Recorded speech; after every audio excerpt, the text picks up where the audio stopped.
আসসালামু আলাইকুম। আজকের ভিডিওতে আমরা আলোচনা করব এক ঐতিহাসিক ঘটনা সম্পর্কে যা মুসলিম জাহানে কম শোনা যায়, কিন্তু এর গুরুত্ব অপরিসীম। এটি হলো হজরত আলী রাদিয়াল্লাহু আনহুর সাথে জিনদের যুদ্ধ। আর ইসলামের ইতিহাসে হজরত আলী রাদিয়াল্লাহু আনহু শুধুমাত্র এক মহান সাহাবী নন, তিনি ছিলেন ইসলামের অগ্রণী সেনাপতি এবং ইসলামের সবচেয়ে সাহসী এবং শক্তিশালী নেতাদের মধ্যে একজন। শেরে খোদা হজরত আলী রাদিয়াল্লাহু আনহুর হাতে থাকা জুলফিকার তলোয়ার ছিল এ পৃথিবীর বুকে আল্লাহ পাক রব্বুল আলামিনের দেয়া শ্রেষ্ঠ শক্তিশালী একটি তলোয়ার। জুলফিকার তলোয়ারের ক্ষমতায় হজরত আলী রাদিয়াল্লাহু আনহু এক যুদ্ধে 20,000 জিনকে হত্যা করেছিলেন, অথচ ইতিপূর্বে এই জিনদের হাতেই 10,000 সাহাবী নিহত হয়েছিল। আজকে আমরা হজরত আলী এবং তার জুলফিকার তলোয়ার দ্বারা কিভাবে তিনি 20,000 জিনকে হত্যা করেছিলেন এবং বাকি জিনদেরকে কালেমা পড়তে বাধ্য করেছিলেন সে সম্পর্কে জানব। ডিয়ার ভিউয়ার্স, ঘটনায় প্রবেশ করার পূর্বে আমার নিজের সম্পর্কে আপনাদের কিছু বলতে চাই। আমি একজন প্রফেশনাল ভয়েস আর্টিস্ট এবং সংবাদ উপস্থাপক। আমি সদ্য ঢাকা ইউনিভার্সিটির অন্তর্ভুক্ত 7 কলেজ সরকারি তিতুমির কলেজ থেকে স্নাতক ডিগ্রি সম্পূর্ণ করেছি, আর ভাবলাম যে একটি ইউটিউব চ্যানেল খুলে ফেলি। এখন যে ভিডিওটি দেখছেন এটি আমার চ্যানেলের দ্বিতীয় ভিডিও। এই ভিডিওর মাধ্যমে যদি আপনাদের সাবস্ক্রাইব, লাইক এবং ভালো কমেন্ট পাই, তবে অবশ্যই আমি সেই সংবাদ উপস্থাপনা ছেড়ে দিয়ে কন্টেন্ট ক্রিয়েশনে নিজেকে আত্মনিয়োগ করব ইনশাআল্লাহ। তাই যারা আমার চ্যানেলে নতুন অবশ্যই সাবস্ক্রাইব করে পাশেই থাকবেন এবং কমেন্ট করে জানিয়ে দিবেন যে আমাকে কি আপনারা কন্টেন্ট ক্রিয়েটর হিসেবে দেখতে চান কিনা। আর কথা না বাড়িয়ে ভিডিওতে প্রবেশ করা যাক। একদিন রাসূল সাল্লাল্লাহু আলাইহি ওয়াসাল্লাম কোনো এক যুদ্ধ থেকে বাড়ি ফিরছিলেন। এমন সময় তিনি একটি উপত্যকায় এসে উপস্থিত হলেন এবং সাহাবাদের লক্ষ্য করে জিজ্ঞেস করলেন যে এটা কোন জায়গা। রাসূল সাল্লাল্লাহু আলাইহি ওয়াসাল্লামের এই প্রশ্নের উত্তরে একজন সাহাবী বললেন, হে রাসূল, এই জায়গাটিকে ওয়াদিয়ে আরজাক বলা হয়। এখানে একটি কূপ রয়েছে যেখানে বিগত 1000 বছর ধরে কেউ আসে না, কারণ হজরত সুলাইমান আলাইহিসসালামের কাছ থেকে পালিয়ে আসা 1000 জিন এইখানে এসে তাদের আস্তানা তৈরি করেছে। তারা যখন হজরত সুলাইমান আলাইহিসসালামের কাছ থেকে পালিয়ে এসেছিল তখন তারা ওয়াদা করেছিল তারা কোনোভাবেই তার বশ্যতা স্বীকার করবে না এবং তারা সর্বদাই আল্লাহ এবং রাসূলের বিরুদ্ধাচরণ করে যাবে। এমনকি তারা এই স্থানটিতেই হজরত সুলাইমান আলাইহিসসালামের 10,000 সৈন্যকে হত্যা করেছিল। আর এখন তারা এই কূপের ভিতরেই বসবাস করে। যখনই কোনো মানুষ সেই কূপের পাশে যায় তখনই তাকে নৃশংসভাবে হত্যা করে।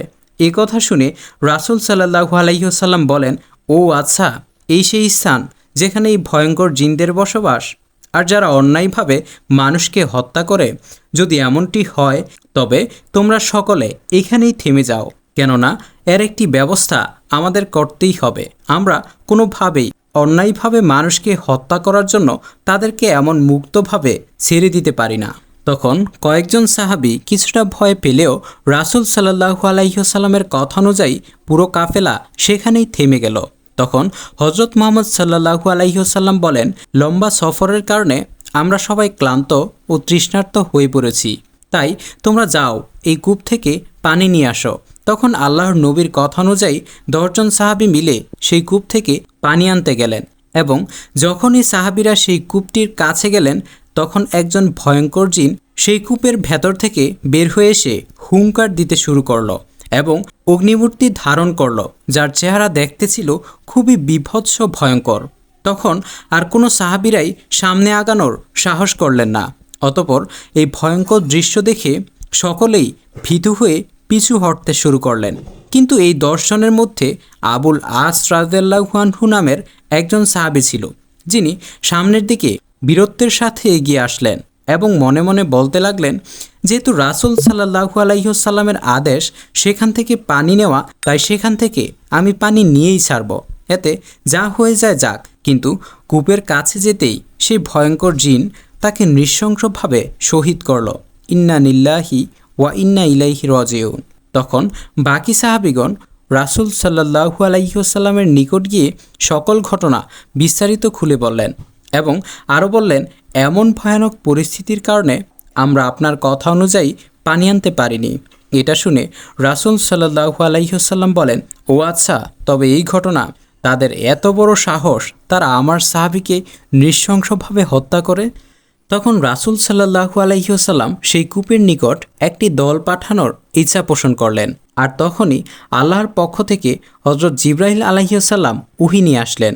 আল্লাহর নবীকে বললেন, ইয়া রাসূলুল্লাহ, আপনি অন্য কোনো সাহাবীকে সেখানে প্রেরণ করার পরিবর্তে হযরত আলীর সাথে কিছু সাহাবীকে সেখানে প্রেরণ করুন। কেননা হযরত আলী ব্যতীত আপনি যাদেরকেই সেখানে প্রেরণ করেন না কেন, জিনেরা তাদেরকে হত্যা করবে।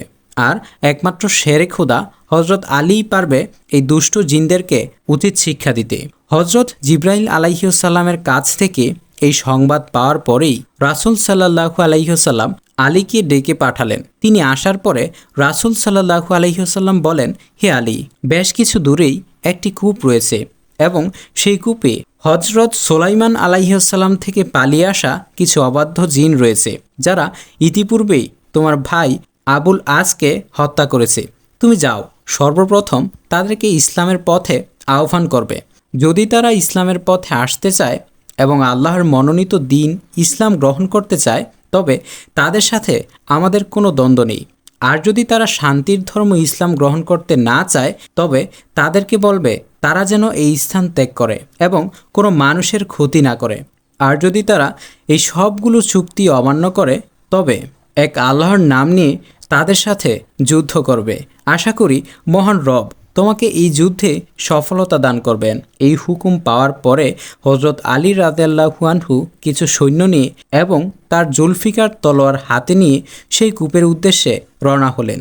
তিনি যেন এই হুকুমের অপেক্ষাতেই ছিলেন।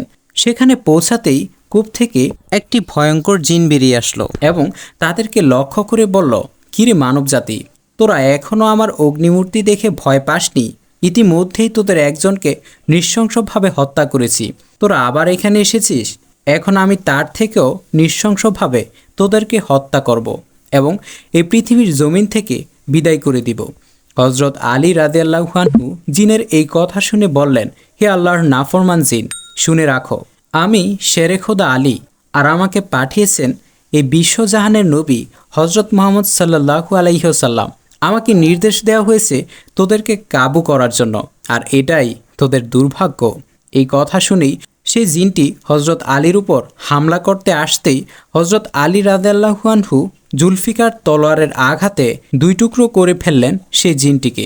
এই ঘটনা ঘটার সাথে সাথেই হযরত সুলাইমান আলাইহিস সালামের যোগে বিতাড়িত শক্তিশালী সমস্ত জিনগুলো কূপের উপর আগুনের ফুলকি নিয়ে বের হয়ে আসতে থাকে এবং ভয়ঙ্কর আওয়াজ হতে থাকে। দেখতে দেখতেই সে কূপ থেকে সকল ভয়ানক চেহারাগুলো দৃশ্যমান হতে থাকে। তখন হযরত আলী রাদিয়াল্লাহু আনহু পবিত্র কোরআনের কিছু আয়াত তিলাওয়াত করতে লাগলেন, আর ধীরে ধীরে সেই আগুনগুলো নিভতে শুরু করলো। আর সেই জিনগুলো পবিত্র কোরআনের এই আয়াতগুলো সহ্য করতে না পেরে আবার সেই কূপের ভিতরে আশ্রয় নিল। এরপর তিনি কূপের কাছে গেলেন এবং কূপ থেকে পানি তোলার জন্য বালতি নিচে নিক্ষেপ করলেন, কিন্তু ভিতরে থাকা জিনেরা এই বালতিটিকে বাহিরে ছুঁড়ে মারল। তখন হযরত আলী রাদিয়াল্লাহু আনহু কিছু দোয়া পড়তে লাগলেন এবং তিনি আউযু বিল্লাহি মিনাশ শাইতানির রাজিম বিসমিল্লাহির রহমানির রহিম বলে পুনরায় বালতিটিকে নিচে ফেললেন। দেখা গেল এবারও সেই জিনদের মধ্যে একটি ভয়ঙ্কর জিন সেই পাত্র নিয়ে বের হয়ে এলো এবং বাহিরে সেই পাত্রটিকে ফেলে দিল। আবারও হযরত আলী রাদিয়াল্লাহু আনহু তার জুলফিকার তলোয়ার দিয়ে এই জিনটিকেও হত্যা করলেন এবং প্রচণ্ড রাগ নিয়ে বালতির সাথে থাকা বাঁধা সেই রশিটিকে খুলে নিজের কোমরে বাঁধলেন এবং সাহাবাদের বললেন, তোমরা অপর প্রান্ত খুব শক্ত করে ধরে রাখো। এরপর আল্লাহু আকবার বলে তিনি সেই কূপের ভিতরে ঝাঁপ দিলেন, যেই কূপের ভেতর 1000 জিনসহ তাদের আওলাদদের লক্ষ লক্ষ জিন বসবাস করছে। কিছুক্ষণের মধ্যে রশিটি কাটা গেল এবং তেমন কোনো শব্দ না পাওয়াতে উপরে থাকা সাহাবীরা দুশ্চিন্তায় পড়ে গেলেন এবং কাঁদতে থাকলেন এবং আল্লাহর দরবারে প্রার্থনা করতে লাগলেন। কিছুক্ষণের মধ্যে শুনতে পেলেন সেই কূপের মধ্য থেকে খুবই ভয়ানক আওয়াজ বের হয়ে আসছে এবং আরও বেশ কিছু সময় পর উপরে থাকা সাহাবীরা শুনতে পেল বেশ কিছু জিন হযরত আলী রাদিয়াল্লাহু আনহুর কাছে জীবন ভিক্ষা চাইছে আর বলছে, হে শেরে খোদা, আপনি আমাদের প্রাণ ভিক্ষা দিন, বিনিময়ে আমরা আপনার সকল কথা অনুসরণ করব অতঃপর হজরত আলী রাদিয়াল্লাহু আনহু উচ্চস্বরে বললেন, বলো লা ইলাহা ইল্লাল্লাহু মুহাম্মাদুর রাসূলুল্লাহ। তখন তাদের সকলকে মুসলিম ধর্ম গ্রহণ করালেন এবং তাদের সকলের মধ্যে যে জিনটি নেতৃত্ব দিতেন তাকে দলনেতা বানিয়ে দিলেন। ইতিহাস বলে সে যুদ্ধে হজরত আলী রাদিয়াল্লাহু আনহুর জুলফিকার নামক তলোয়ারের আঘাতে 20,000 জিনের প্রাণহানি ঘটে। তারপর হজরত আলী রাদিয়াল্লাহু আনহু তাদের দলনেতার নাম দিলেন জাফর জয়ীফ জিন। আর ইসলাম ধর্ম গ্রহণ করার আগে তার নাম ছিল কওগান জয়ীফ। সে হজরত আলীকে এত ভয় পেত যে সে তাকে কথা দিয়েছে, হে আসাদুল্লাহ, আল্লাহর সিংহ, আপনি যখনই বলবেন আমি তখনই হাজির হব। এমনকি কারবালার ময়দানে হজরত আলী রাদিয়াল্লাহু আনহুর কলিজার টুকরা ইমাম হোসেন রাদিয়াল্লাহু আনহু শহীদ হতে যাচ্ছেন, এই পরিস্থিতিতে সে জিন এসে উপস্থিত হয়েছিল এবং জাফর জয়ীফ জিন বলেছিল, হে ইমাম হোসেন, আপনি আমাকে অনুমতি দিন, আমি কারবালার সকল শত্রুকে দমন করে আসি। এটা ছিল সেই মুহূর্ত যখন কারবালার ময়দানে শত্রুরা তাদেরকে চারদিক থেকে ঘিরে ফেলেছিল। আর এই জাফর জয়ীফ জিন তার নিজের সমস্ত কাজ রেখে ইমাম হোসেনকে সাহায্য করার জন্য সেখানে এসেছিলেন। তখন ইমাম হোসেন রাদিয়াল্লাহু আনহু জাফরের কথার উত্তরে বললেন, জাফর আমার প্রিয় আজগরকে কেড়ে নিয়েছে, চলে গিয়েছে আমার আকবর, গাজী এবং সকল সাথীদেরকেও আমি হারিয়েছি।